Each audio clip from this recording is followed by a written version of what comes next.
del comité, que nadie va a querer tomar una decisión porque luego voy a ser cuestionado, ¿verdad? Y de repente voy a ser cuestionado por los miembros del órgano de control o por los miembros de alguna corte, de algún juzgado, que de repente no tuvieron el acceso íntegro a la norma de contrataciones y nos terminan sancionando por cuestiones subjetivas, ¿verdad?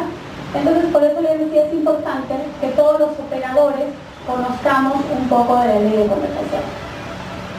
Entonces, esta pequeña charla que yo les voy a dar tiene como finalidad que aquellas personas que no conocen mucho de la ley de contrataciones, el día de hoy vayamos por lo menos entendiendo cuál es la estructura.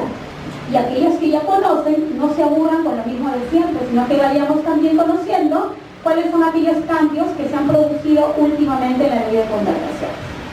Entonces, creo que tengo por aquí.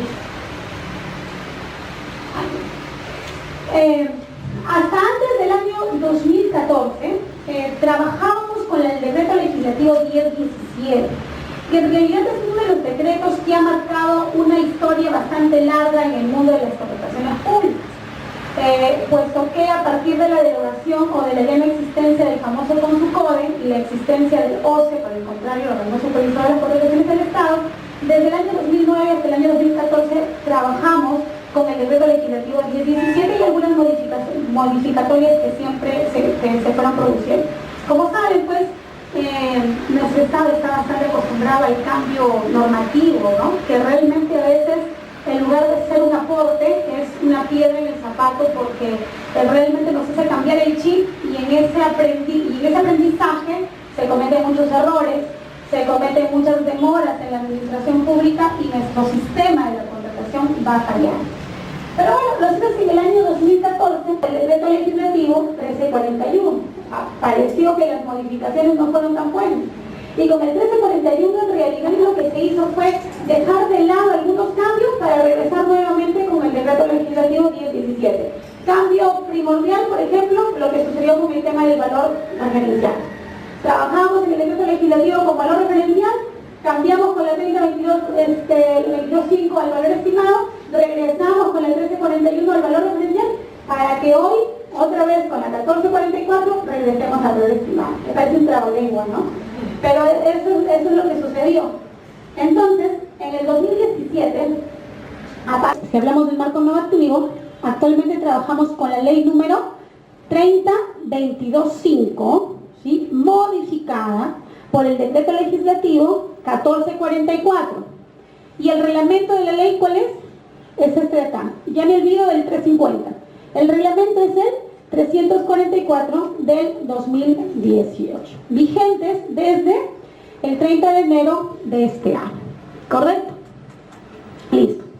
Entonces, para poder ya conversar de los cambios normativos, lo primero que quiero y me gusta que siempre se deje claro es que la contratación pública tiene un esquema, y es un esquema que se debe seguir siempre. Entendiendo este esquema, es que vamos a poder realmente entender todo el mundo de la contratación pública. Porque así como cuando los magistrados hablan, por ejemplo, del iter criminis, o sea, del camino del delito que tiene sus etapas, igual la contratación pública tiene sus etapas. ¿Y cuáles son las etapas de todo procedimiento de contratación? Son 3 fases o 3 etapas, que son las actuaciones preparatorias, el procedimiento de selección en sí y la etapa de ejecución contractual.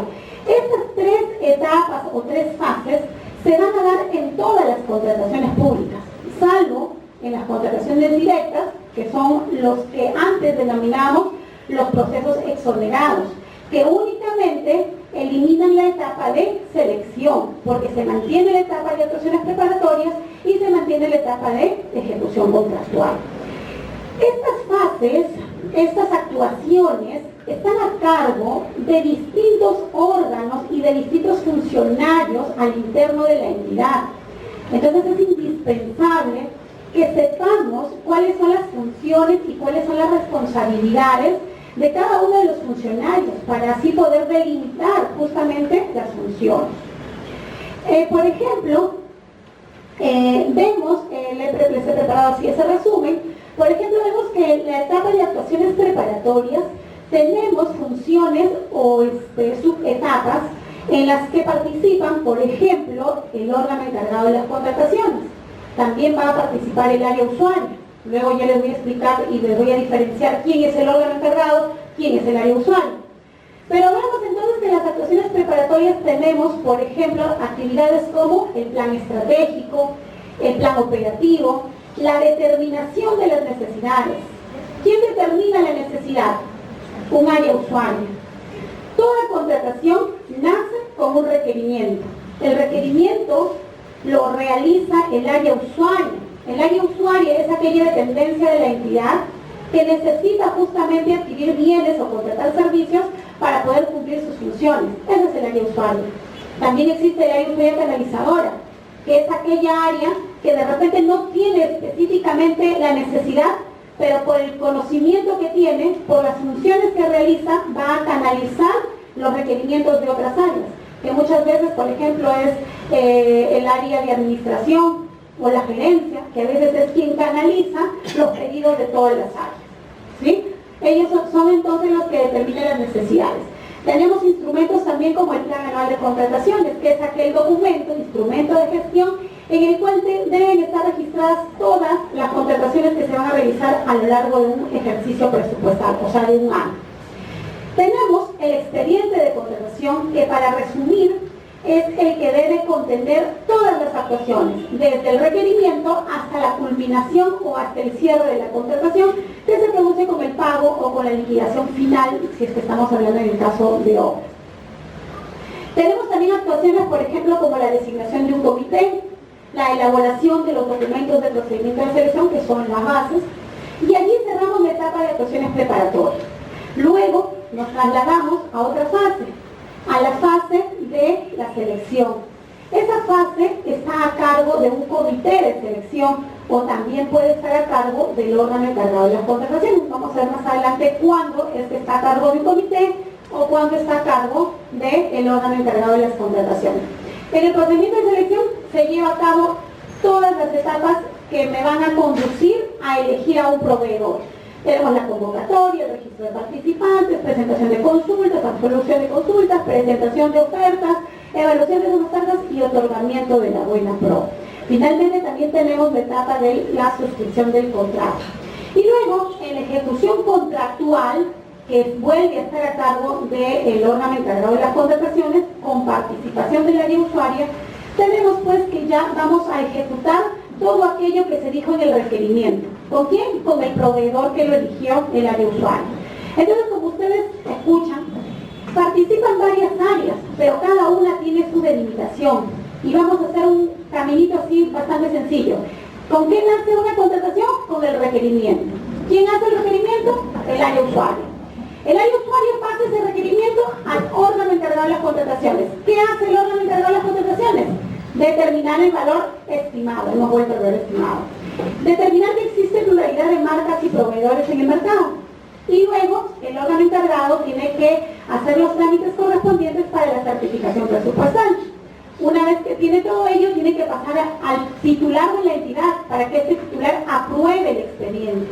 Una vez aprobado el expediente, tiene que designarse un comité que se va a hacer cargo de ese procedimiento de selección. El comité es un órgano colegiado, pero que no tiene la potestad de poder modificar lo que dice el área usuaria, porque simplemente lo que va a hacer es elegir a un proveedor con el que la entidad va a contratar lo que el área usuaria le está pidiendo. ¿Ven? Cada uno se va sumando con distintas funciones. Por eso es que muchas veces el pobre comité, sin tener mayor responsabilidad, termina siendo involucrado porque simplemente hizo lo que el área usuaria le pidió, pues porque está en el requerimiento, ¿no? Bueno, entonces, este comité convoca su proceso, recibe las ofertas, ahí participa el proveedor, quien también está obligado a cumplir con los principios, a cumplir con toda la normativa de contrataciones. Finalmente el comité le otorga la buena pro, consiente la buena pro y regresa ese expediente de contratación al órgano encargado de las contrataciones para que éste proceda con la firma del contrato. Una vez que se firma el contrato, se va a designar un supervisor del contrato, un administrador del contrato, para que vea y vigile la correcta ejecución de ese contrato. En ese contrato puede ser que tengan, por ejemplo, actuaciones dentro de la ejecución contractual, como ampliaciones de plazo, aplicación de penalidades, controversias, arbitrajes, conciliaciones, etc. ¿Sí? Entonces, todo ese camino finalmente es el que sigue un pequeño requerimiento y hemos armado todo un expediente de contratación. Aquí les he preparado con estas láminas quiénes son los órganos encargados o responsables del proceso de contratación. Tenemos que, de acuerdo a lo que señala la norma, es la entidad, ¿sí?, quien organiza los procesos como destinatario de los fondos públicos asignados. Porque los fondos públicos se le asigna a la entidad pública, ¿cierto?, quien tiene la responsabilidad de administrar correctamente esos fondos públicos. Mediante un convenio, la regla general es que los procesos los convoque la misma entidad, pero la norma permite la posibilidad, y eso es uno de los cambios normativos también, de que la entidad pueda encargar a otra entidad pública la contratación de sus procesos. ¿Por qué? Porque de repente tiene mayor conocimiento, tiene especialidad en este tema y puede pues encargar esa contratación a otras entidades. Sin embargo, la entidad tiene la obligación de supervisar en todos los niveles, directamente o a través de terceros, todo el proceso de contratación. Es decir, siempre la responsabilidad tiene que ser del titular de la entidad. El titular de la entidad tiene facultades. Hay algunas facultades que son delegables y otras facultades que son indelegables, ¿no es cierto? Ya todos entendemos qué es delegable y qué no es delegable. Por ejemplo, las declaraciones de nulidad de oficio son facultades indelegables porque siempre las tiene que aprobar el titular de la entidad. Tenemos por otro lado el área usuaria, que como ya les mencioné, es aquella área que requiere los bienes, servicios, consultorías u obras propias para poder cumplir sus funciones. Es responsable además de la adecuada formulación de los requerimientos, debiendo asegurar la calidad técnica de lo que se va a contratar. Obviamente, pues, el área usuaria es quien necesita, quien requiere. He visto muchos términos de referencia, muchas especificaciones técnicas, donde a veces el área usuaria se limita a decir, por ejemplo, necesito una capacitación, se me ocurre, pues. Entonces el órgano encargado de las contrataciones dice, bueno, y dime, ¿capacitación en qué? No sé, pues tú dime, pero si tú eres el área usuaria, eres quien deberías decirme, bueno, ya una capacitación en contrataciones con el Estado. Ok. Pero también necesito como área usuaria especificar, por ejemplo, la cantidad de horas, la cantidad de personas a las que se va a capacitar, las especialidades o características del ponente, si se va a necesitar certificado, si no quiero certificado, si quiero un tema teórico o quiero un tema práctico, solamente es dirigido para las áreas usuarias o es dirigido para el órgano encargado, etc. ¿Cierto? Porque es el área usuaria quien conoce realmente su necesidad. Además, el área usuaria debe colaborar y participar también en la planificación de las contrataciones. Y tenemos, por último, el órgano encargado de las contrataciones, que viene a ser el famoso OEC. Este OEC realiza las actividades relativas a la gestión del abastecimiento al interior de la entidad. El OEC, dependiendo de la estructura orgánica de cada una de las entidades, recibe diversos nombres. Aquí en la Corte, ¿cuál es el nombre funcional de su OEC? Administración, logística, ¿no? ¿Sí? Logística es su OEC. Hay otras entidades públicas, por ejemplo en la SUNAT, su órgano encargado de las contrataciones es su oficina de administración, ¿no? Porque no tiene oficina de logística. Entonces depende de la estructura orgánica. No siempre se va a llamar logística, no siempre se va a llamar administración, en otras entidades se llama oficina de abastecimiento. Pero lo cierto es que el OEC es aquella oficina, unidad orgánica, que se encarga de las actividades del abastecimiento al interior, o sea, se encarga de las compras. Es el que nos va a proveer a todos los demás funcionarios, todos los demás miembros de la entidad de bienes, servicios, son los que van a ayudar justamente a que todos los demás podamos cumplir nuestras funciones. Aquí en este cuadrito también tenemos que otro órgano o los órganos encargados de conducir el procedimiento de selección. ¿Quiénes son los órganos encargados de producir? Hemos dicho que el titular de la entidad es aquel encargado de aprobar y de delegar algunas funciones, el titular de la entidad. El área usuario de elaborar los requerimientos. Ahora, si ¿quién conduce el procedimiento de selección? Lo puede conducir un comité, pero también lo puede conducir a veces el propio órgano encargado de las contrataciones. ¿Cuándo? La norma señala que en la licitación pública, que se convoca siempre para la adquisición de bienes, en el concurso público que se convoca para la contratación de servicios, en las adjudicaciones simplificadas siempre y cuando se trate de obras y de consultorías, y en la selección de consultores individuales siempre se debe designar un comité de selección, siempre, o sea, indispensablemente. Y en los otros casos, en los otros tipos de procedimientos, como las adjudicaciones simplificadas para bienes y servicios, la subasta inversa electrónica, la comparación de precios y las contrataciones directas, pueden ser conducidas por el mismo órgano encargado de las contrataciones. Indicando además la norma que en el caso de las adjudicaciones simplificadas para bienes y servicios y para la subasta inversa electrónica, puede designarse un comité de selección o un famoso comité especial, o ya no es especial, pero sí es permanente, porque anteriormente lo llamaban especiales, ahora ya no son especiales, pero sí pueden ser permanentes.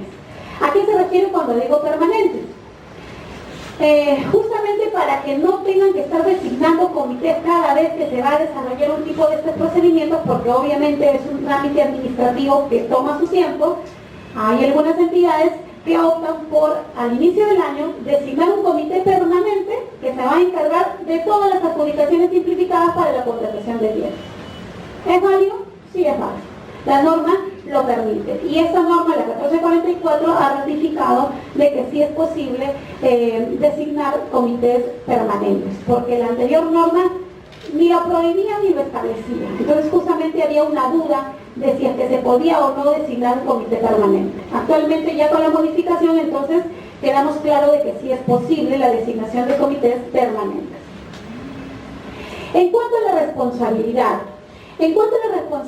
tenemos que todas aquellas personas que intervengan en la contratación pública desde cualquier parte donde les corresponde intervenir, independientemente de la relación funcional, de la relación laboral, etcétera, que exista, son responsables, ¿sí?, en el ámbito de sus actuaciones, obviamente por sus propias actuaciones, de todo lo que puedan realizar en la contratación pública y que se tenga que hacer de manera eficiente, maximizando los recursos públicos intervenidos y bajo el enfoque de gestión pública por resultados. También tenemos la responsabilidad, todos los que intervenimos en la contratación pública, de cumplir la ley, de cumplir sus reglamentos, sí, y además también algo que a veces parece estar puesto por estar puesto, es que nosotros como funcionarios públicos tenemos el famoso margen de discrecionalidad.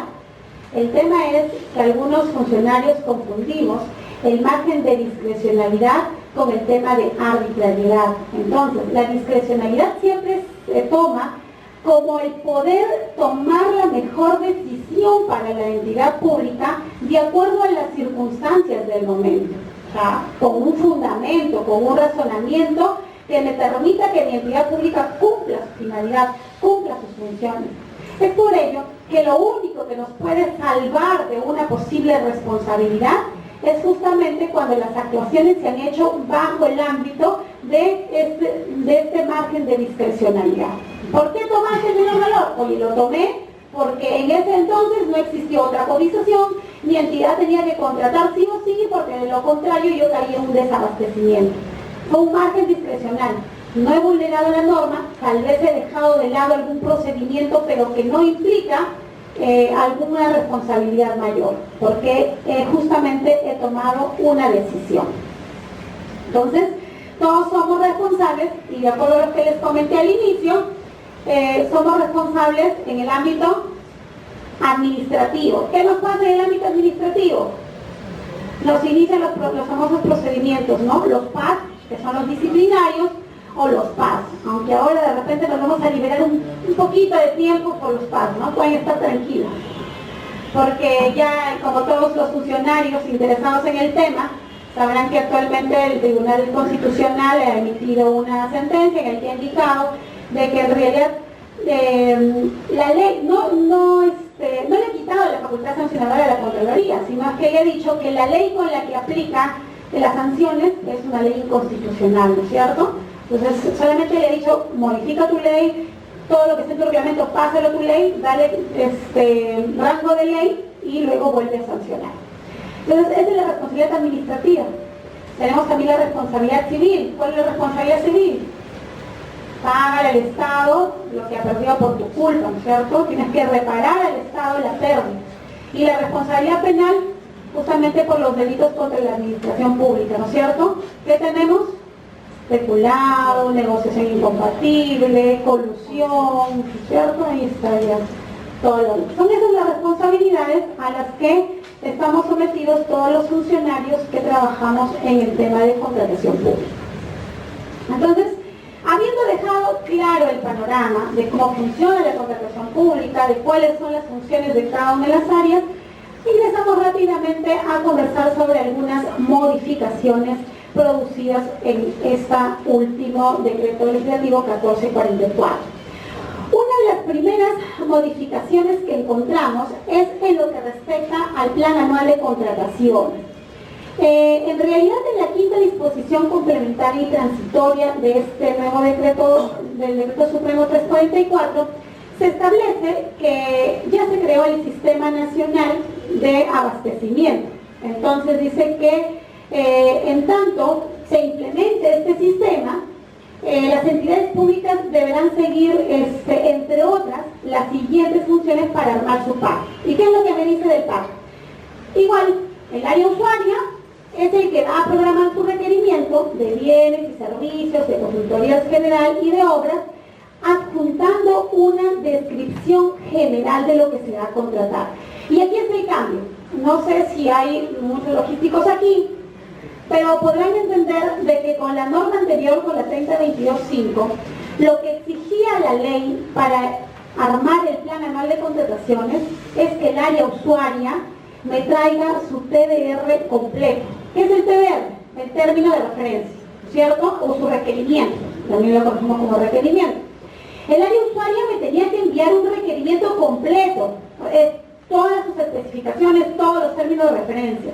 Si es que el órgano encargado recibía un requerimiento muy vago, muy simple, simplemente no lo recibía para incluirlo en el Plan Anual de Contrataciones.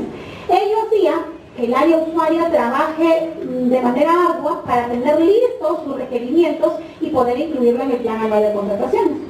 En realidad me parecía a mí un cambio interesante, porque he visto y he conocido muchas entidades públicas en las que, por ejemplo, cuando incluían su Plan Anual de Contrataciones, adquisición de uniformes para el personal, ¿ya? Mes de convocatoria, julio, listo, julio.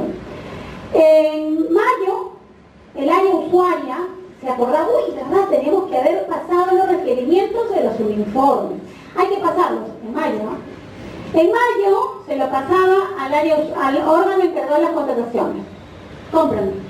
El pobre órgano encargado de las contrataciones, ¿para cuándo es? Para julio. Ponte a hacer tu estudio de mercado. En ese entonces, el estudio de mercado demoraba por lo menos 2 o 3 meses, porque tenías que conseguir las dos famosas fuentes. Entonces ya estábamos mayo, junio. En junio recién terminaban de elaborar su estudio de mercado, de solicitar su certificación presupuestaria. O sea, vamos a convocar en julio. ¿Y para cuándo quería el área usuaria sus uniformes? Para julio, pues, porque quería desfilar en Fiestas Patrias con su uniforme nuevo. Pero resulta que como entregó de manera tardía las especificaciones técnicas o los términos de referencia, el órgano encargado tampoco pudo contratar de manera oportuna.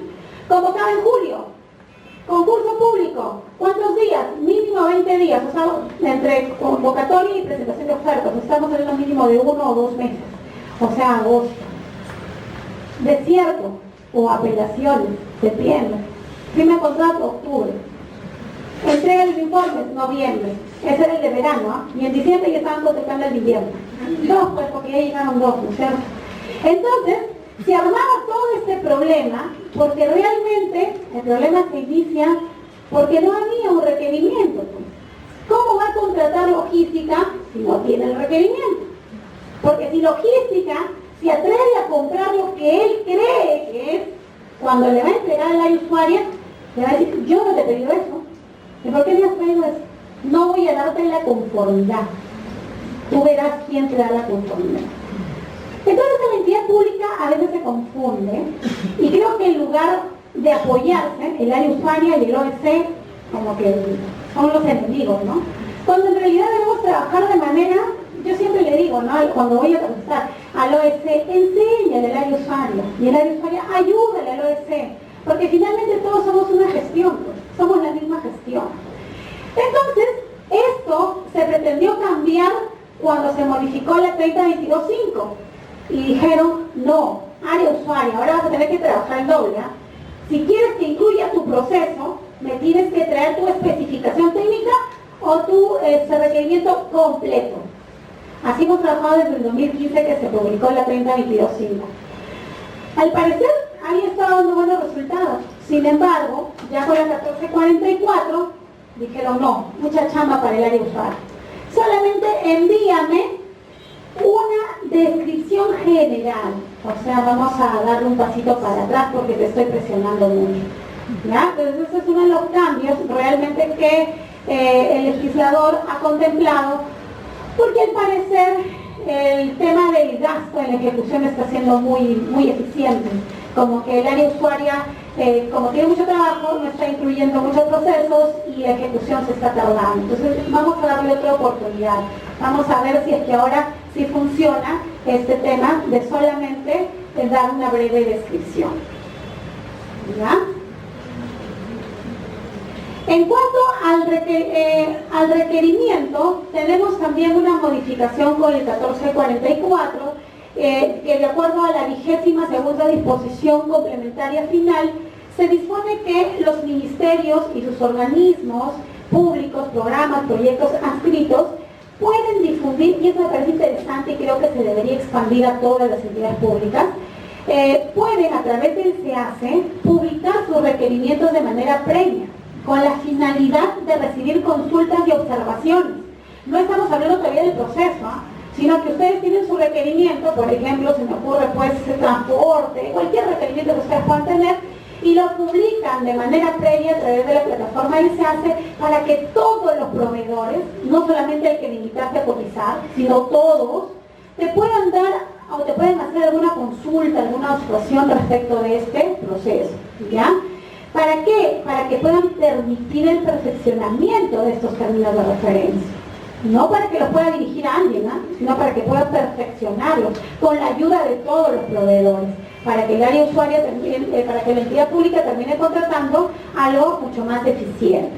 Y estos son los plazos en los cuales debe seguir para la publicación. Difunde en el requerimiento que se hace 5 días, luego existen 3 días para la presentación de las consultas y observaciones, luego existen 3 días más para que se puedan absolver esas consultas y observaciones, y luego ya tenemos el tema de la publicación del acta de absolución, ¿ya?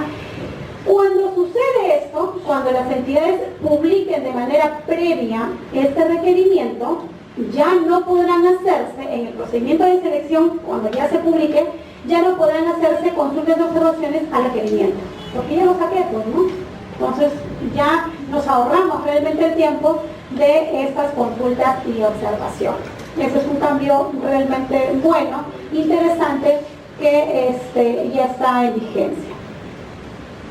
En cuanto también al requerimiento, antes de formular el requerimiento, se debe verificar si es que este se encuentra definido en una ficha de homologación, en el listado de bienes y servicios comunes o en el catálogo electrónico de acuerdo marco. ¿A qué se refiere esto? Normalmente a veces la entidad pública hace un trabajo, digamos, en vano, ¿no? Quiero útiles de escritorio y te ponen a hacer su término de referencia, ¿no? ¿Qué cantidad? ¿Cuántas veces? Oye, ¿y para qué te mataste haciendo un término de referencia si ese producto está dentro de ¿dónde? Del catálogo de Perú Compra, ¿no es cierto? ¿Para qué hiciste un término de referencia? ¿Sí? O por ejemplo, quiero comprar combustible. ¿Y para qué nos estás haciendo la especificación técnica si realmente tiene una ficha? ¿Cierto? Entonces lo primero que tienes que hacer cuando vas a elaborar un requerimiento es saber si lo que quieres está dentro de una ficha de homologación, si está dentro del listado de bienes y servicios comunes o se encuentra en el catálogo electrónico de acuerdo marco. ¿Ya? Es lo primero que debemos hacer antes de elaborar un requerimiento. En cuanto al valor estimado y el valor referencial, lo que les comenté al inicio, hemos vuelto entonces al valor estimado para el caso de bienes y servicios. Y aquí pasó algo curioso. Les comenté, ¿no? Con la 30225 estuvimos trabajando un tiempo con el valor estimado. Recuerdo que hubieron muchos problemas con este valor estimado. ¿Qué pasa con el valor estimado? El valor estimado no se publica en la ficha del procedimiento de selección. Cuando una entidad pública convoca un procedimiento de selección, lo normal es que el proveedor al cual va dirigida esta convocatoria vea las especificaciones y ve el precio, ¿no es cierto? Oye, ¿cuánto es el valor referencial? Y cuando tú ves el valor referencial, ya sabes cuánto es la contratación. Entonces, yo considero que este cambio en realidad sí es adecuado. ¿Saben por qué? Porque incluso hubo la publicación de un estudio que lo elaboró el OCE, en el que se indicó que durante la corta vigencia de ese valor estimado en la 30225, los casos en los que se adjudicaba la buena pro por montos iguales o menores al valor estimado fueron mucho más que cuando se conocía el valor referencial. ¿Y por qué creen ustedes? Porque acostumbramos mal al mercado, pues. Y es que ahí creo que nos toca entender algo. El mercado no tiene ninguna responsabilidad de cuidar el dinero del Estado. El privado tiene que cuidar sus intereses, pues. Y si ya ustedes fueran privados y yo les digo, miren, tengo acá 100 soles para comprarles botellas de agua. Oye, 100 soles, pero si el agua me cuesta 10. ¿Qué proveedor va a ser buena gente de decirte, no, pero págame 10? Y tú le estás diciendo que tienes 100. Te va a decir, dame 100, ya dame 99, ya, 99, ¿no es cierto? Y como los proveedores son aliados entre ellos, oye, no vayas a pedir menos de 90, o sea, todos nos sacamos con 90. Y ya ni siquiera, inclusive, ese es un caso sencillo, porque ha pasado en otras ocasiones situaciones que han terminado perjudicando al proveedor y la entidad. Por ejemplo, servicio de vigilancia, valor referencial, 300.000 soles por 3 años. El proveedor, oye, 300.000, entre 3 son 100.000 soles por año, vamos, perfecto. Manda tu propuesta con el mismo, un montón de cosas. Y cuando están en la ejecución contractual, el proveedor que se proyectó a ganar mucho, recién se da cuenta que ese contrato no puede. ¿Y por qué? Porque de repente la entidad pública realizó un estudio de mercado con información que no fue útil y encima empleó 2 o 3 meses haciendo un estudio de mercado cuando no recogió una buena información, no por culpa de la entidad, ¿no?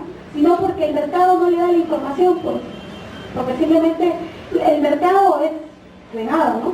Cuando uno llama para cotizar, te preguntan, ¿para qué es? ¿Para un proceso directo o para un proceso de elección? Para un proceso de elección. No, si está 10, 30, está 30, ¿no?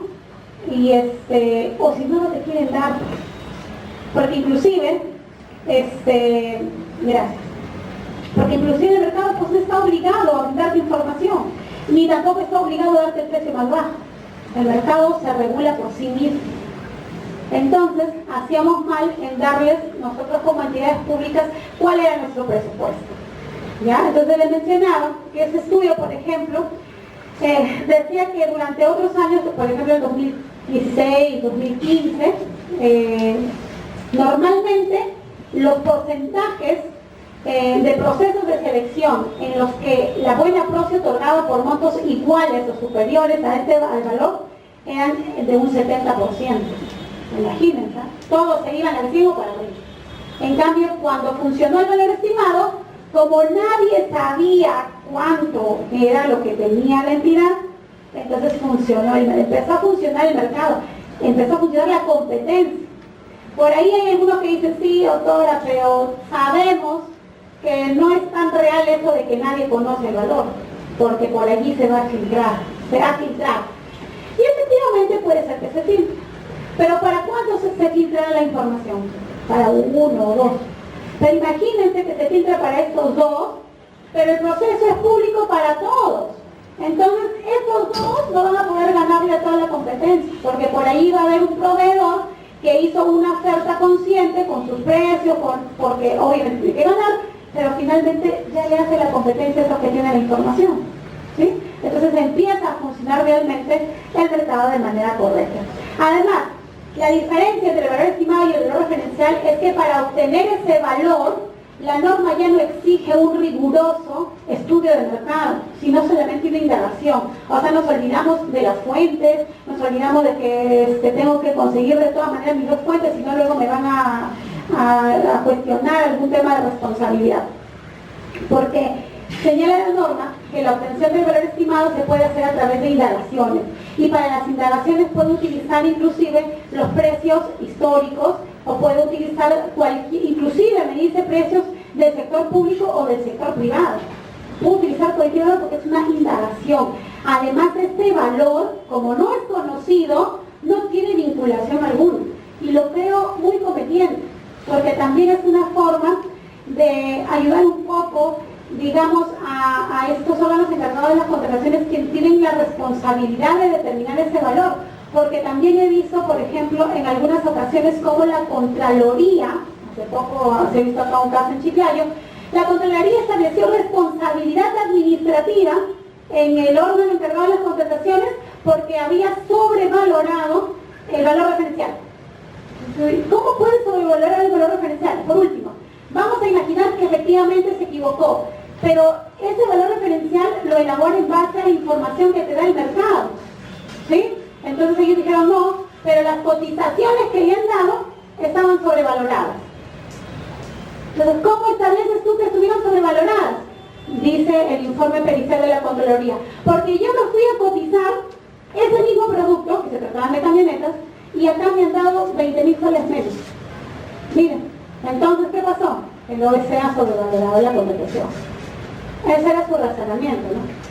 Claro que ese razonamiento se cae porque justamente la pregunta, en este caso la pericia de la Contraloría, era la siguiente. ¿Y cuándo te fuiste a cotizar? En el año 2015. ¿Cuándo fue el proceso? En el año 2013.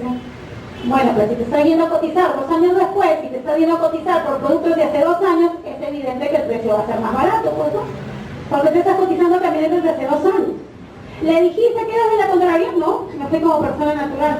Obviamente, porque si le dices que eres de una entidad pública, te van a subir el precio. Porque allí tienen que incluir sus costos, las garantías, los contratos, las posibles penalidades, las posibles controversias, etc. ¿Sí? Pero daban margen a que puedan decir que hay un tema de sobrevaloración. Entonces, como ahora la norma no te exige nada, porque simplemente es una indagación, yo creo que por allí cerramos también una ventana para poder trabajar de manera más eficiente. Obtengo mi valor estimado, no se lo digo a nadie, el mercado lanza la oferta que quiera, porque no hay topes ni hacia arriba ni hacia abajo, ¿no es cierto? Yo puedo ganar, como proveedor puedo ganar mi proceso por encima del valor estimado, sí. Por debajo del valor estimado, también. No hay ningún problema. Hacia arriba, tengo que tener la certificación presupuestaria, ¿no es cierto? Si no, no puedo. El único problema o la única situación por la que no ganaría hacia arriba es porque no existe certificación presupuestaria. Eso es entonces el valor estimado para bienes y servicios, ¿ya? Entonces regresamos a eso, que no va a ser público y solamente va a poder ser conocido cuando se otorgue la buena pro. ¿Y para qué se va a conocer? Para poder saber a dónde nos corresponde impugnar la decisión, si ante la entidad pública o hacia el Tribunal de Contrataciones. Mientras que mantenemos el valor referencial para las consultorías de obras y para las obras. Allí sí mantenemos el valor referencial, porque la obtención de ese valor se hace de manera distinta, ¿cierto? En el caso de las obras se establece en el presupuesto ya establecido.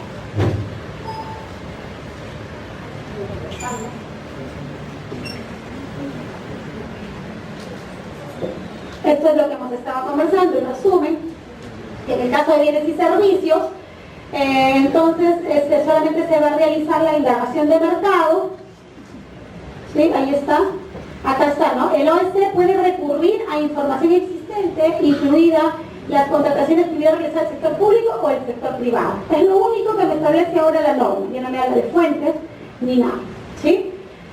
En la indagación del mercado, lo que sí debe determinar de todas maneras el órgano encargado es el tema de la pluralidad de marcas y la pluralidad de postores. Eso sí es algo indispensable. Porque si yo voy a convocar un proceso para que gane uno solo, entonces es preferible realizar una contratación directa. Porque estoy mintiendo, porque no hay competencia. ¿No es cierto? Mejor hago una contratación directa, ubico en qué causal puede estar y nos liberamos del procedimiento de selección. Entonces, por eso es que es indispensable señalar que existe pluralidad de marcas y de postores. Y en el caso existiera una sola marca, ¿ok? Puede ser que sola una marca sea la que se pueda adquirir, pero sí hay varios postores. Sigue habiendo competencia, porque son varios postores los que te pueden vender el producto. El órgano encargado está facultado a solicitar el apoyo que requiera de las dependencias o áreas pertinentes, quienes están obligados a justamente apoyar o a prestar esa ayuda que está solicitando el órgano encargado.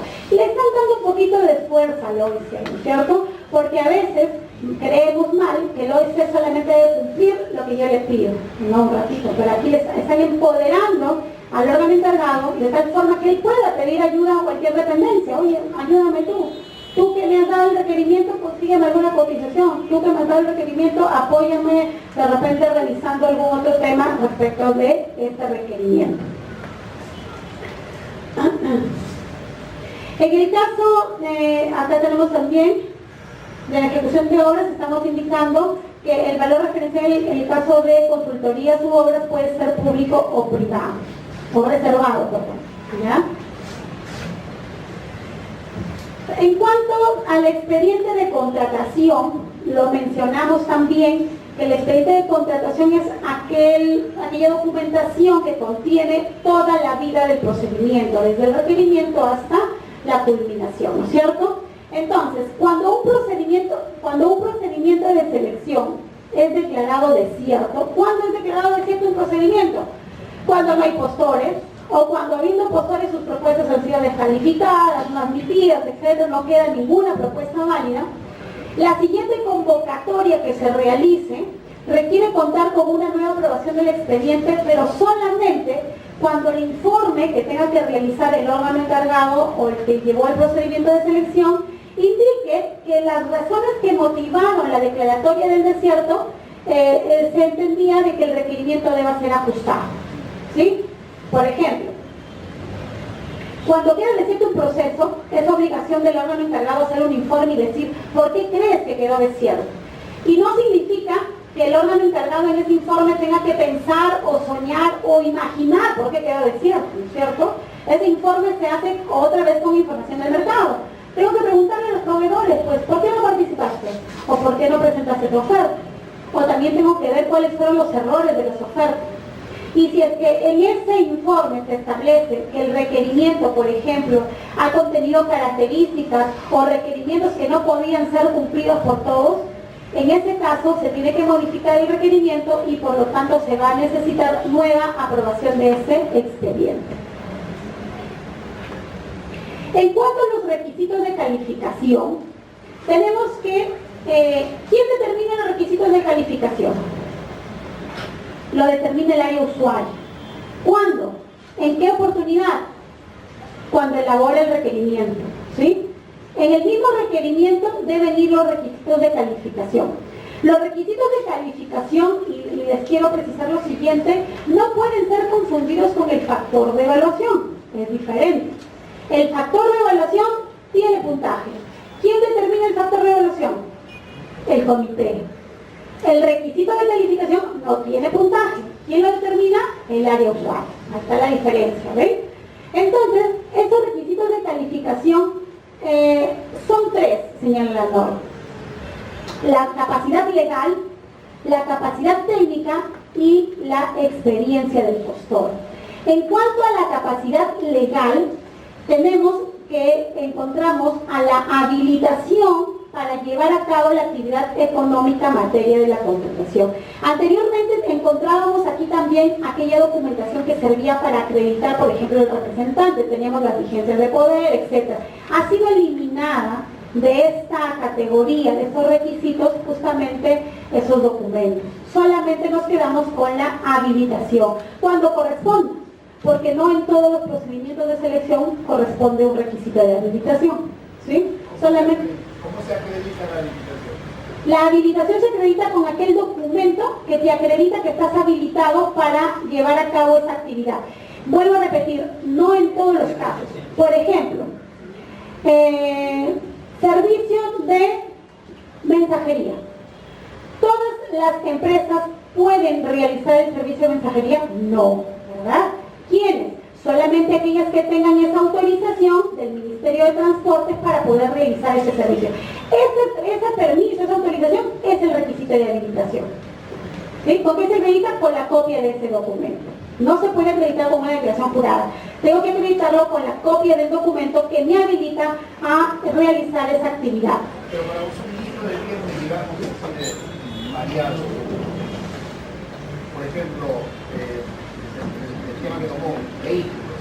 No hay requisito de calificación. No hay requisito de habilitación. Ajá.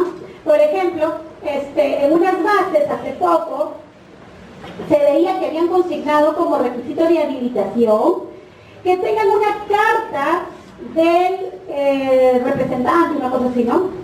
Pero esa carta del representante no me habilita a ejercer libremente el servicio de distribución. Puede ser que me habilite de esa marca, pero yo puedo vender cualquier marca. Entonces no es un requisito de habilitación.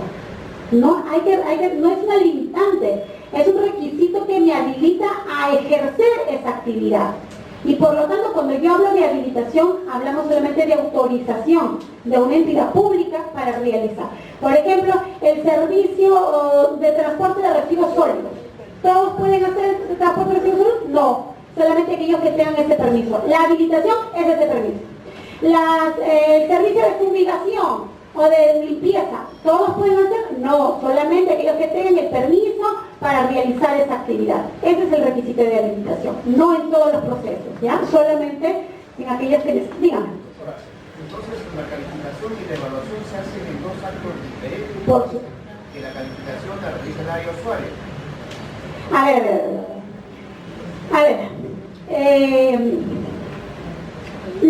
hemos confundido. El requisito de calificación lo elabora el área usuaria, o sea, dice cuáles son, ¿correcto? Porque luego la evaluación, el único que hace la evaluación es el comité, y ahí va a tener que evaluar sus factores de evaluación y va a tener que evaluar el cumplimiento de estos requisitos, ¿sí? Pero estamos diciendo quién los elaboró, ¿ya? No hay que confundirlo porque la evaluación la hace el comité. En dos tiempos sí, porque primero en algunos procesos evalúa y luego califica, y en otros procesos primero califica y luego evalúa, ¿no es cierto? Esa es la diferencia. Y con la diferencia que les mencioné, ¿no? Al factor le asigno puntaje y al requisito solo verifico el cumplimiento. En cuanto a la capacidad técnica y profesional, es aquella que está relacionada al equipamiento estratégico, infraestructura estratégica, así como la experiencia del personal clave. Ahora, tampoco en todos los procedimientos de selección se va a necesitar el tema de la capacidad técnica.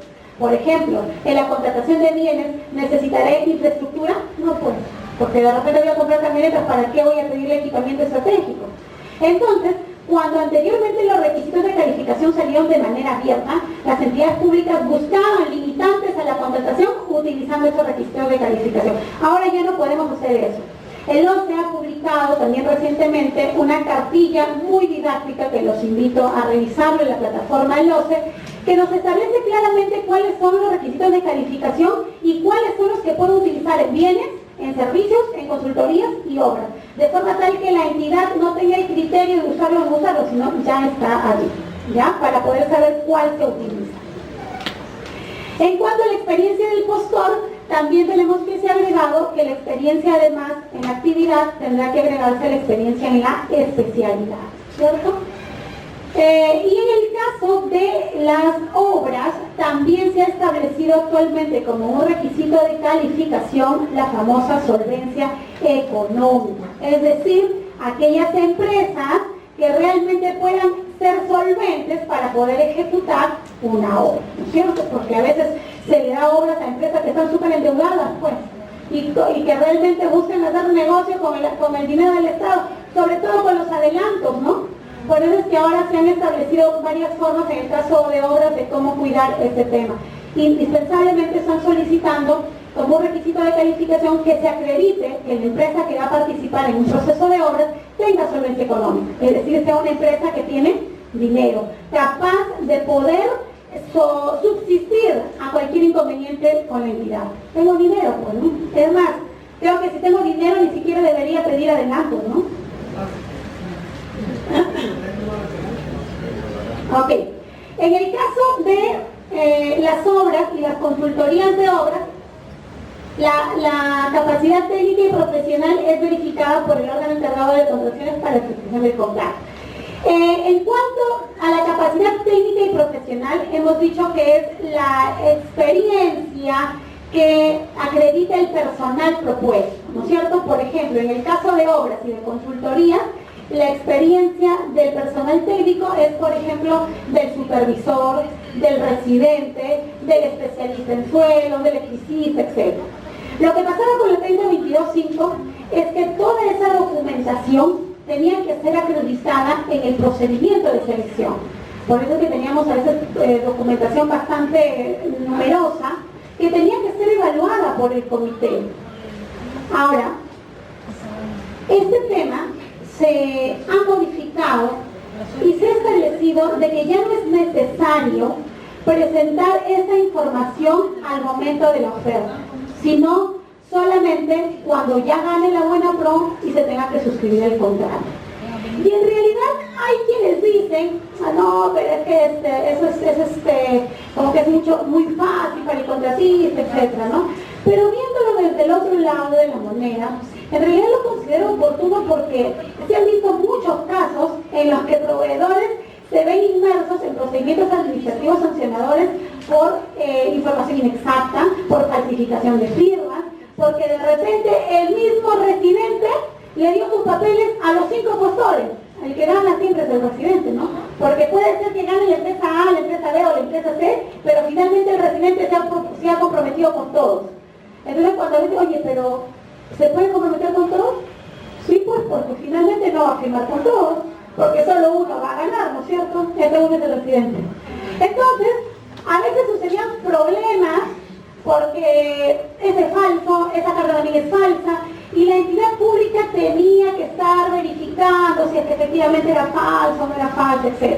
O a veces, recuerdo el caso especial, creo que fue aquí o en La Libertad, en el que estaba participando en un proceso bastante grande de obras, una empresa española, y proponía a sus profesionales, todos eran españoles y todos sus documentos eran unos currículos así increíbles, tenían que revisarse la experiencia, tenían que revisarse todo. El comité se tomó el trabajo de revisar todo y cuando iban a firmar contrato, cambio de personal. Por un mejor personal, acá es mejor personal. Otra vez ponte a evaluar todo, porque cumple. Entonces, ¿cuál era el motivo, cuál era la finalidad de exigirle si después iba a poder ser flexible para cambiar esa información? ¿Sabes qué? No me presentes nada. No me digas con quién vas a contratar. Lo único que tú te estás comprometiendo, una vez que ganes la buena pro, me presentarás esa información para la firma del contrato. Que tiene que ver realmente con un principio de la contratación pública que señala que la entidad no puede establecer requisitos o formalidades innecesarias, ¿sí? Porque va a encarecer, porque va a generar sobrecostos a la contratación y finalmente lo que yo quiero es que todos participen. Entonces es algo así como cuando les pido el tema de una habilitación en su colegio profesional, ¿no? El ejemplo clásico. Yo les digo que todos ustedes quieren participar en el proceso de selección y pido como un documento obligatorio que estén habilitados. Oye, pero la señora no está habilitada porque ella trabaja en el Estado hace 5 años y debe 5 años, pero solamente la colegiatura es ir y pagar. La habilitación es solamente ir y pagar para que me den mi habilitación. Entonces imagínense que yo les diga, no, todos tienen que pagar. Todos van a ir a pagar y finalmente van a dar uno solo. ¿Y para qué hice que todos los demás vayan a pagar? Si no era relevante realmente ese documento, ¿no es cierto? Entonces, algo así es lo que ha sucedido ahora con los documentos referidos a la acreditación de la experiencia del personal clave. Ya no se solicita la propuesta, sino para la firma del contrato. Esto también es una información importante que se ha señalado, que dice que en el caso de personas personas jurídicas que surjan como consecuencia de una reorganización societaria no pueden acreditar la experiencia de las personas sancionadas que absorben. Claro, o sea, porque a veces se utilizan las figuras societarias para poder absorberse entre ellas, absorber su experiencia, pero esa empresa está sancionada. Entonces, ¿qué? Absórbete, pero no puedes adquirir la experiencia de esa empresa que está sancionada. ¿Ya?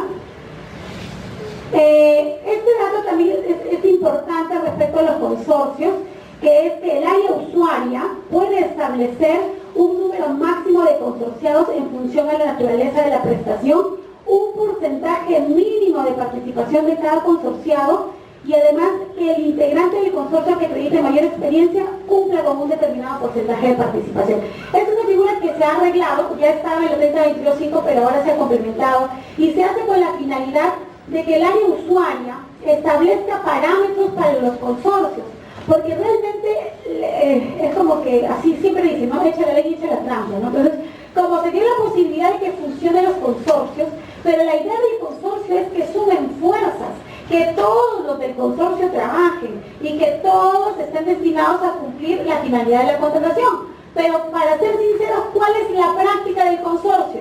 Te vendo mi experiencia, ¿no es cierto? El que tiene más experiencia, le vende la experiencia al más chiquito que participa con 1%, porque es el que participa, y al final, ¿quién termina ejecutando la obra? El que tenía menos experiencia. Porque es lo que quiere, pues. Y el que tenía más experiencia recibe el dinero. Penalidades, obras mal hechas, etc. Pero finalmente hubo un negociado porque vendió su experiencia. Entonces, ahora, ¿en manos de quién está la posibilidad de pagar esto? De la usuaria. Porque voy a colocar que si se van a consorciar, la empresa, por ejemplo, que va a ejecutar debe tener mínimo el 60% de participación. Ah, ya un ratito, pues, ¿no? Entonces estoy exigiendo que realmente este tema del consorcio funcione de manera activa y participe en la ejecución. Si tú tienes más experiencia, participa con más, ¿ya? No le dejes al más chiquito participar en la contratación.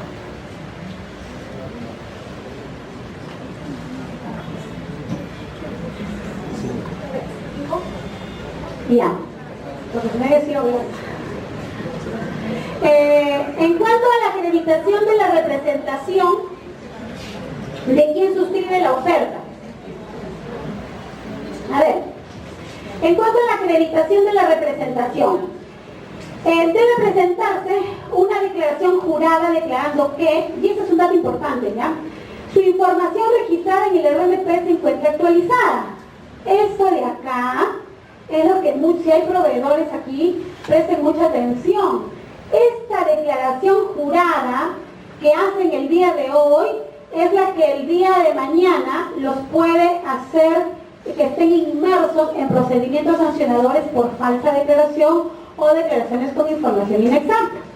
Acuérdense que el RNP anteriormente se renovaba todos los años, ¿cierto? Y tenía por ende la obligación de actualizar mi información cada vez que hacía mi renovación. Ya hace 2 años, me parece, que el RNP es automático y de vigencia indeterminada. Si un proveedor se inscribe en el Registro Nacional de Proveedores, nadie lo separa. Dice solo la muerte, no es como un matrimonio. Nadie los va a separar, pues se inscribió y listo, no tiene remedio. Entonces, pero tiene la obligación de actualizar su información. ¿Y cuál es esa información? Toda. Cambio de socios, cambio de dirección, compra de acciones, etc. ¿Ya? Todo lo que pueda variar en esa persona jurídica o esa persona natural tiene que estar actualizado. Vamos a imaginar que una empresa ha hecho un cambio societario, ha hecho un cambio de acciones. Oye, es que yo no quiero que esté mi hermano, me he peleado, ahora quiero que esté mi amigo, etc. Hemos hecho nuestro cambio societario. He cumplido con la formalidad legal de hacerlo en registros públicos, primero en la notaría y luego en registros públicos, pero hubo error o hubo omisión. No le avisé al RNP. Porque no me acordé pues que es obligatorio, no me acordé que yo he jurado que voy a estar actualizando mi información. Pero ya yo hice todo legal porque el abogado al que yo vaya para que me asesore en una reestructuración, etc., solamente me va a decir, vamos a hacerlo notarialmente, hay que hacer la escritura pública, hay que elevar los registros públicos y ya está. Participo en un proceso de selección y presento mi declaración jurada diciendo que mi información está actualizada. Y no está actualizada. ¿Sí? Entonces después puedo estar inmerso, como les digo, en un procedimiento administrativo sancionador del tribunal. Entonces, con cuidado, todos los proveedores que han jurado o están inscritos en el RNP, no se olviden que cualquier cambio tiene que ser actualizado. Dentro de los 10 primeros días del mes siguiente ha sucedido el cambio. ¿Ya?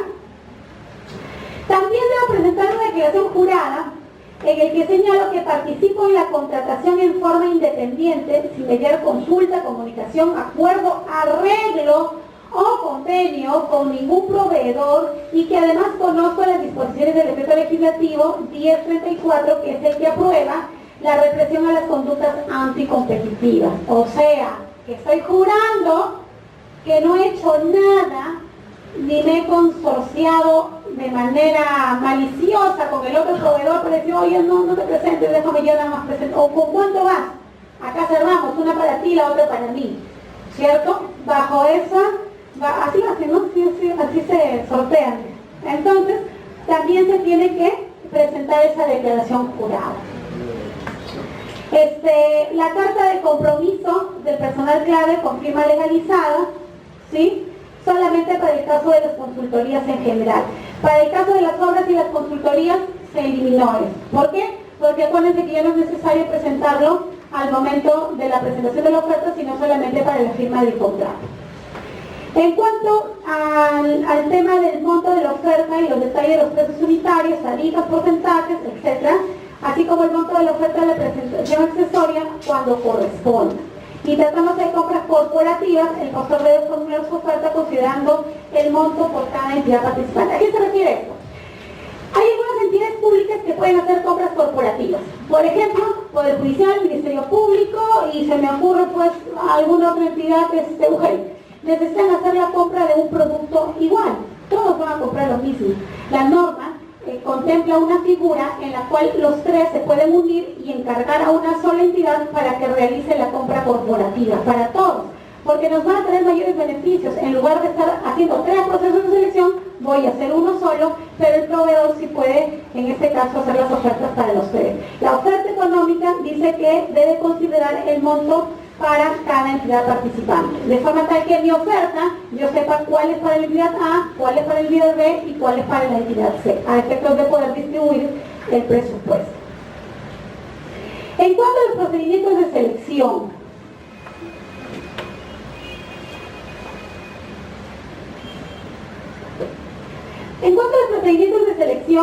se ha hecho un cambio. Después de que el proveedor presentaba las consultas y las observaciones.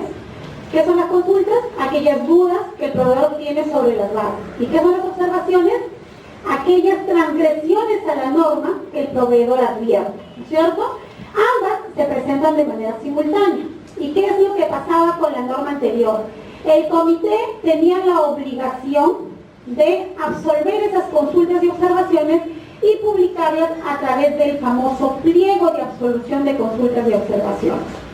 Después de eso, el proveedor tenía la facultad, dentro de los 3 días siguientes de publicado este pliego, de solicitar la famosa elevación de observaciones al OCE, o sea, al organismo supervisor de las contrataciones del Estado.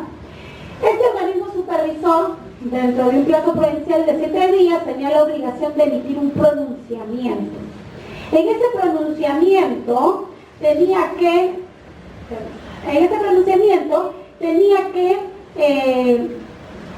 especificar qué es lo que se acogía y qué es lo que no se acogía de ese pliego.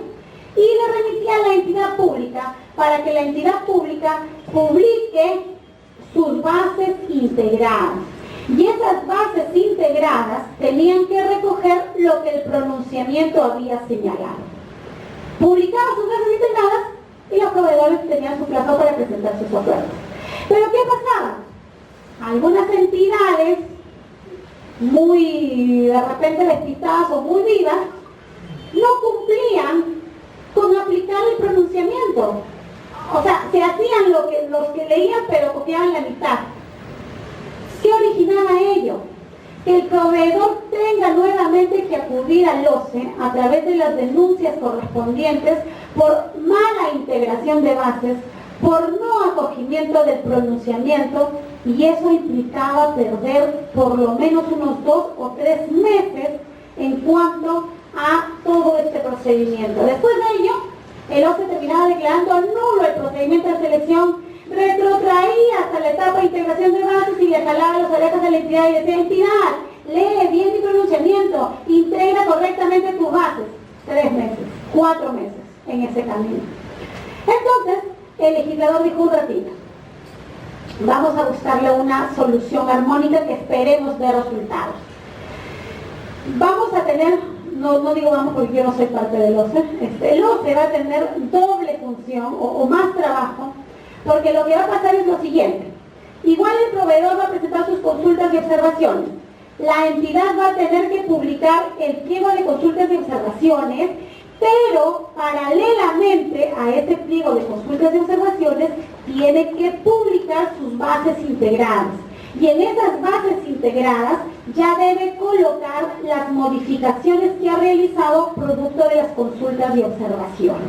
¿Correcto?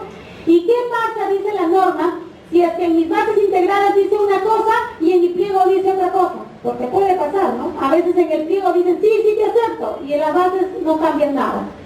¿Qué pasa? Dice la norma en estos casos.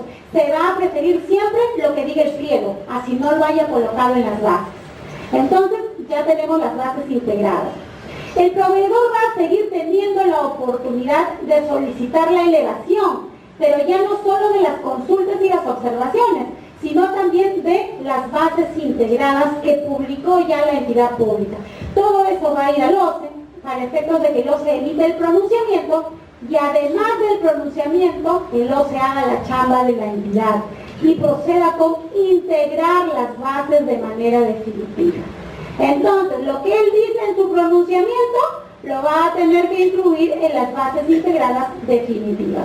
Con eso se pretende que se terminen esas denuncias por incorrecta integración de bases, porque no hicieron caso al OCE. O si tú quieres que lo cambie, cámbialo, pues corrige y modifica las bases integradas y publica las bases integradas.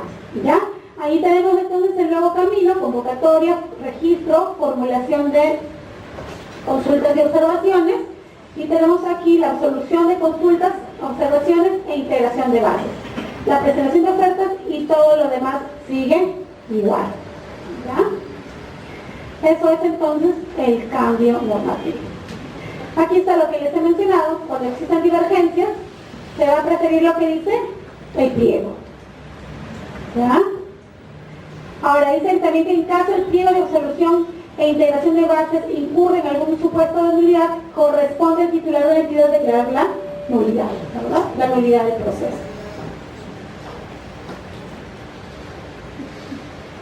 Ahí está. Eso es lo mismo que les he mencionado, pues falla el resumen, ¿ya? Vamos a avanzar. En cuanto a la presentación de ofertas y notificación del otorgamiento de la buena pro, tenemos que la sexta disposición complementaria transitoria señala que la implementación de las licitaciones públicas y concursos públicos electrónicos se va a realizar de manera progresiva. ¿A qué se refiere? La idea de esta nueva normativa es que todos los procesos de contratación, todos, licitaciones, concursos, adjudicaciones, etcétera, sean totalmente electrónicos. Estamos migrando a un proceso electrónico total. Ustedes se acordarán que las adjudicaciones simplificadas primero fueron presenciales, ¿no es cierto? Y de a poquito fuimos incluyendo a entidades públicas para que todas realicen las adjudicaciones simplificadas de manera electrónica. Es así que actualmente la adjudicación simplificada es absolutamente electrónica. ¿A qué me refiero cuando digo electrónica? No hay actuaciones presenciales. Consultas electrónicas, absolución de consultas electrónicas, presentación de ofertas electrónicas, otorgamiento de la buena pro, todo es electrónico, ¿verdad? Mientras que actualmente todavía los concursos y las licitaciones aún mantenemos algunas actuaciones presenciales, como por ejemplo la presentación de ofertas. Pero esto va a tener que cambiar, ya lo dispuso la norma y está señalando que gradualmente van a ir incorporando a las entidades públicas que van a tener que realizar todo de manera informática, de manera electrónica. Lamentablemente eso es un tema por el que van a tener que luchar, porque yo creo que ¿cómo se llama? La banda de ancho, ¿no? El ancho de banda. El tema del ancho de banda no nos permite realmente soportar toda la información pública. Aquellos logísticos que han tenido, no sé si suerte o mala suerte, de por ejemplo publicar bases, publicar contratos, ¿no? Tienen que estar a las ganadas o en la noche, ¿no? A las 10, 11 o tempranito, pues 5 de la mañana. Se llevan el trabajo a casa y a las 5 publican, pues. Porque realmente el internet es bastante lento, ¿no es cierto? Pero se supone que ya se tomarán las medidas correspondientes para poder cumplir con esta finalidad. Entonces, se dispone que la presentación de las ofertas se va a realizar de manera electrónica a través del SEACE, así como el otorgamiento de la buena pro también se entenderá que será notificado a través del SEACE. Es un tema, ¿ya? En cuanto al tema de los documentos que se presenten con otro idioma, dice que cuando los documentos de la oferta no figuren en idioma español, se presenta, dice, la respectiva traducción por traductor público juramentado o traductor colegiado, ¿ya? Entonces, digamos que si se presenta un documento en otro idioma, ¿ya? Y no he presentado su traducción, eso también va a poder ser subsanable. La traducción es subsanable. El documento, si el original es en inglés, se tendrá que presentar en inglés y luego ya su traducción podrá ser subsanada. En cuanto a la subsanación de ofertas, también se ha ampliado, y aquí creo yo que el legislador tiene la finalidad de que las ofertas no se rechacen, pues, ¿no? Porque a veces también le buscan la sin razón y rechazan todas las ofertas para quedarse con una o dos. Entonces está siendo un poco más permisiva incluso y está señalando en qué casos se puede subsanar las ofertas, ¿no?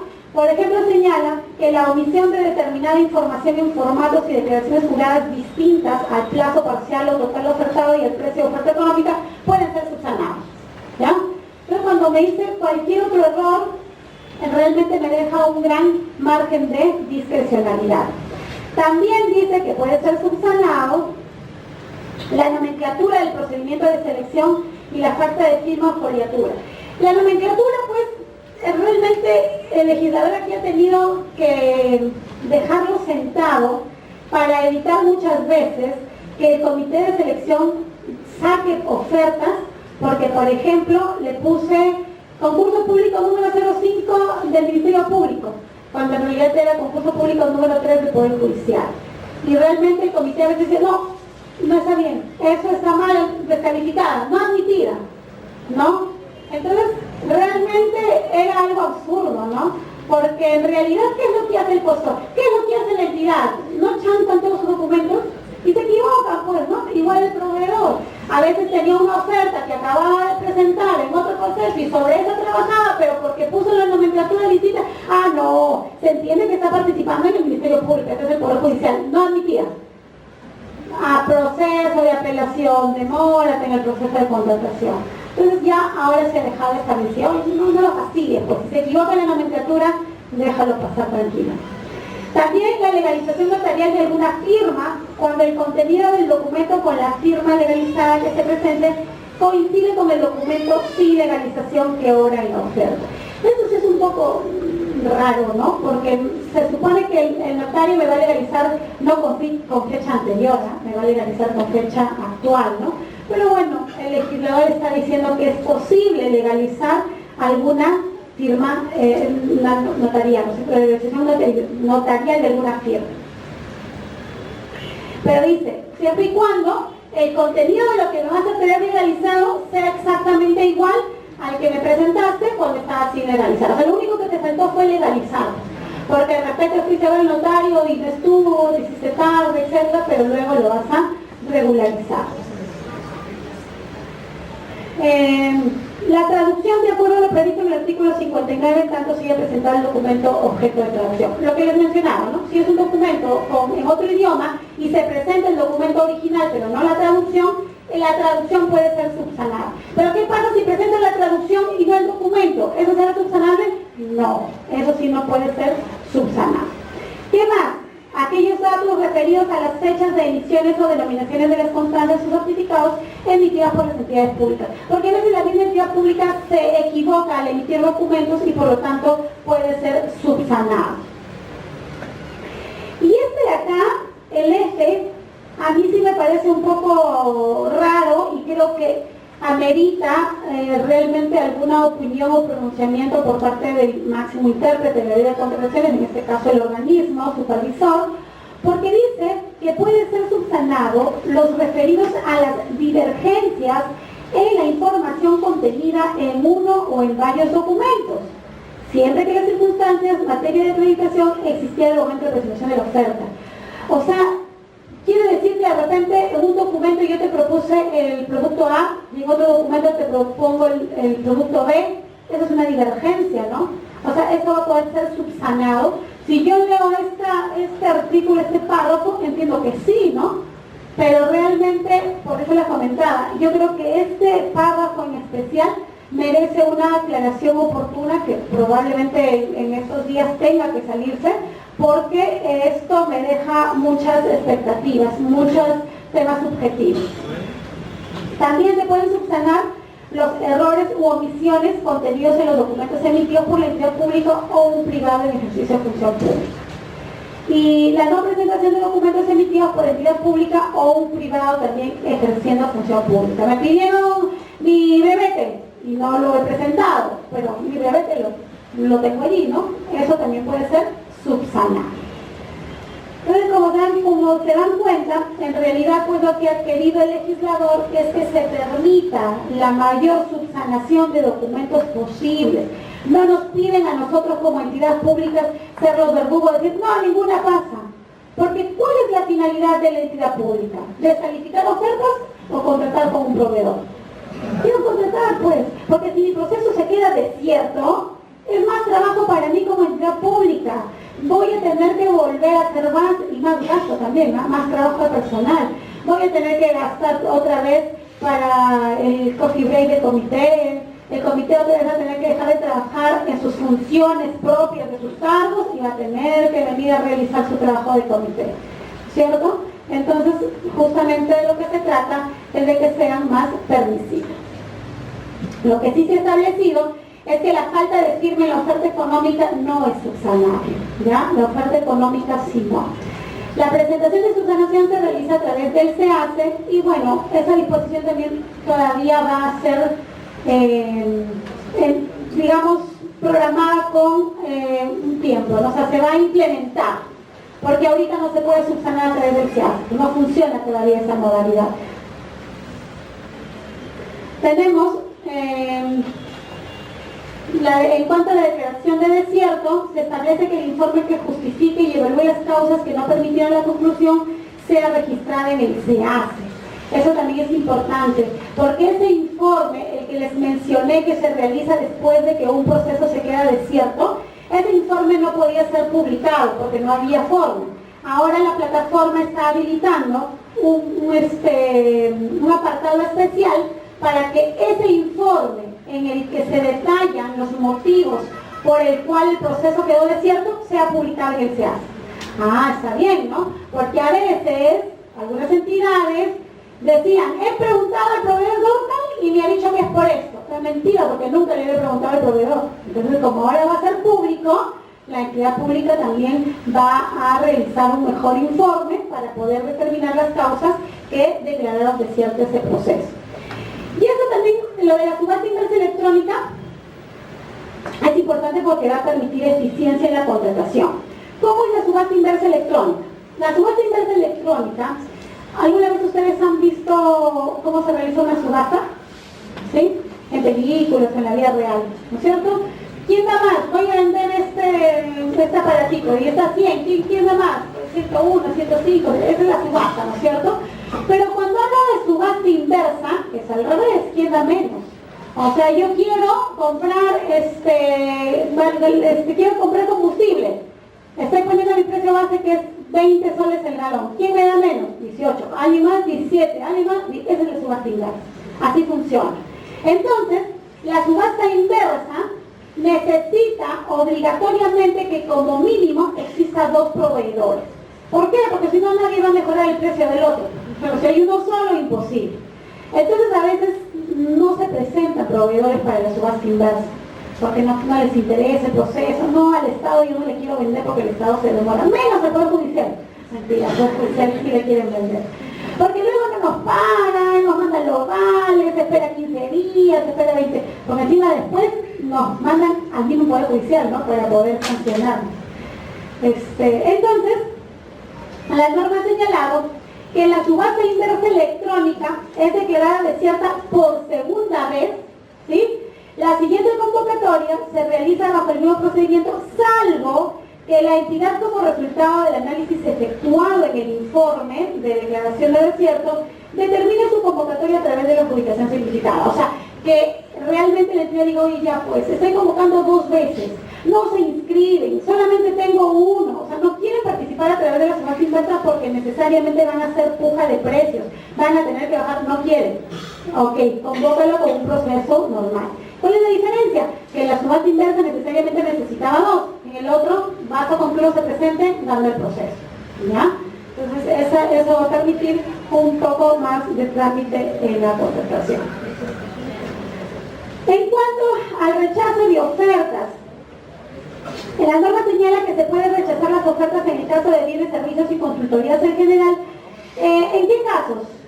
Señala la norma que, acuérdense que cuando la norma señala que cuando existan ofertas, y esto a mí también me parece bastante subjetivo, porque lo que la norma señala es que cuando la oferta sea, así dice, no me voy a acordar, dice, sustancialmente inferior al valor estimado, yo no sé qué es sustancialmente inferior, porque he visto casos en los que el valor estimado, vamos a imaginar, es 100.000 soles y la oferta ha sido de 30.000 y no han hecho nada.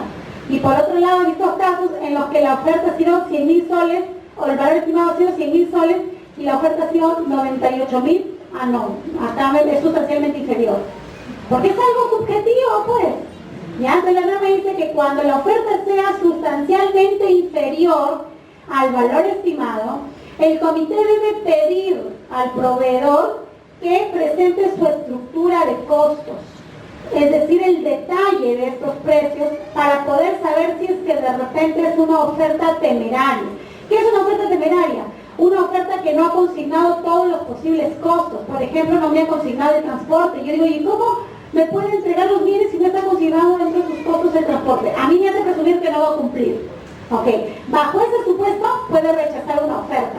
Entonces, dice, pero para ello no lo puedo rechazar de manera automática. Tengo que pedirle al proveedor que me presente el detalle de todos los elementos constitutivos de su oferta. La entidad puede proporcionar un formato de estructura de costos con los componentes mínimos materia de acreditación, así como solicitar al postor la información adicional que resulte permanente. Claro, pues porque si no, el comité presenta la estructura de costos y el proveedor ni siquiera sabe cuál es la estructura de costos porque no sabía cuáles eran los componentes que tenía que incluir. Y como la entidad no me dice, le presenta la estructura de costos que él considera pertinente y le dice descalificado, te rechazo tu oferta porque no vas a cumplir.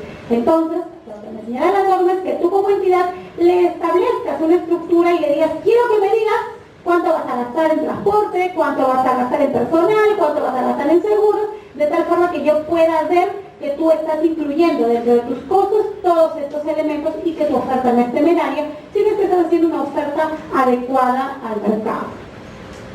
¿Ya? Se rechaza la oferta sí que supere el valor referencial en más del 10% y se encuentren por debajo del 90% en el caso de la ejecución y las consultorías de obra. Acuérdense que para bienes y servicios no hay tope, ¿ya? Es un tema subjetivo porque hemos dicho sustancialmente inferior. En cambio, en el caso de obras y consultorías, allí sí tenemos definidos los topes, 10 hacia arriba y 10 hacia abajo, o sea, 110 y 90%, ¿ya? Aquí tenemos el valor referencial es 100, valor referencial para rechazar 90 y valor para rechazar es 110. Es en el caso de obras.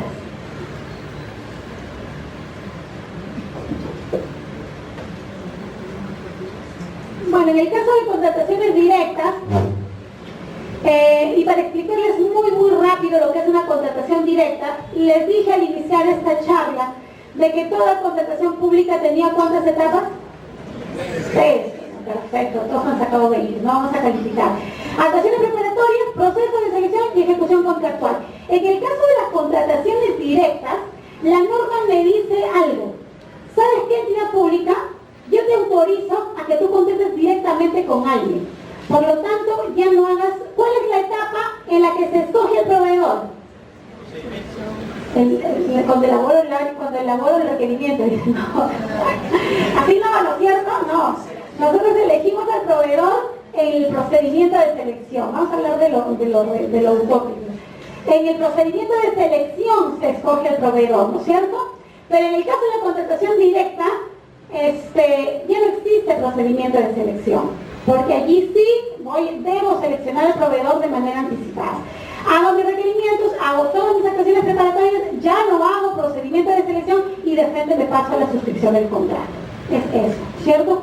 Pero obviamente eso es una excepción. La regla general es que deben existir las 3 etapas y que debe existir una perfecta competencia, que se debe elegir en el mercado. Esa es la regla general.